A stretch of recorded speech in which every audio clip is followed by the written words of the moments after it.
நடிகை நயன்தாரா அண்ட் விக்னேஷ் சிவன் 2 பேருமே சக்குளத்துக்காவு ஸ்ரீ பகவதி கோயிலுக்கு போயிருக்காங்க. அதுவும் இந்த கோயில் கேரள மாநிலம் ஆலப்புழா மாவட்டத்தில் பம்பை அண்ட் மணிமலை ஆறுகளுக்கு நடுவில் நீரேற்றுபுரம் என்ற இடத்துல தான் சக்குளத்துக்காவு ஸ்ரீ பகவதி கோயில் இருக்கு. இந்த கோயில் கிட்டத்தட்ட 3000 ஆண்டுக்கு பழமையான கோயில்.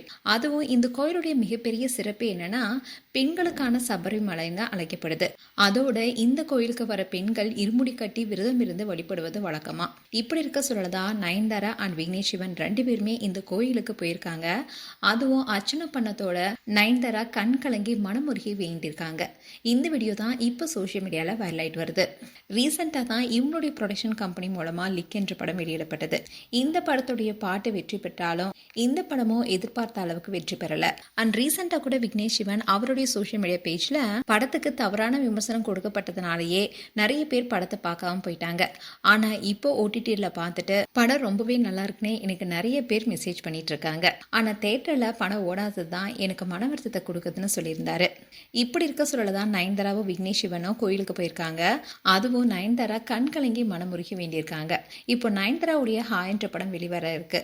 இதுவும் இவங்களுடைய ப்ரொடக்ஷன் கம்பெனி தான். அதோட மூக்குத்தி அம்மன் 2 ஷூட்டிங்கும் போயிட்டு இருக்கு. ஸோ இப்படி இருக்க சூழலதான் மனமுருகி வேண்டியிருக்காங்க நயன்தாரா. இனியாவது படங்கள் தோல்வியடையாம வெற்றி பெறணும்னு மனமுருகி வேண்டியிருக்காங்க. இந்த வீடியோ தான் இப்போ சோஷியல் மீடியாவில் வைரல் ஆயிட்டு வருது. மேலும் உங்களுடைய கருத்துக்களை கமெண்ட் செக்ஷன் சொல்லுங்க. இது போன்ற வீடியோஸை பார்க்க news Tamil kid channel subscribe பண்ணுங்க. மறக்காம நோட்டிஃபிகேஷன் பட்டனை கிளிக் பண்ணுங்க.